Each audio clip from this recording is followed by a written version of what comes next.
Inilah rekaman detik-detik pasukan Rusia menghancurkan posisi tentara Ukraina dengan roket TOS-nya.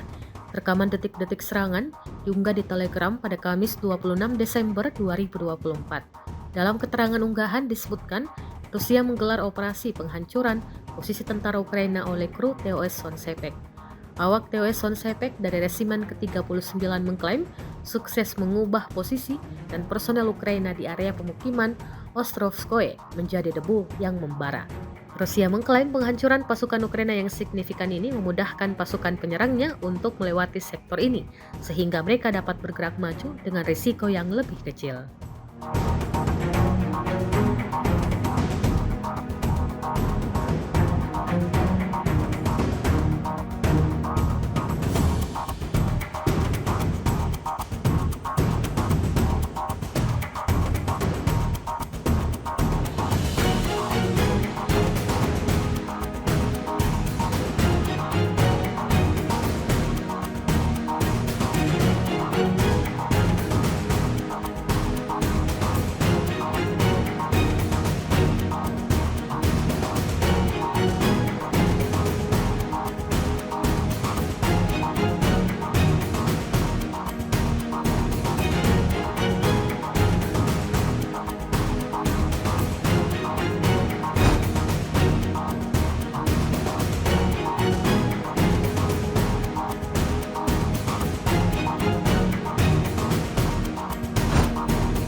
Download Tribun X sekarang, menghadirkan lokal menjadi Indonesia.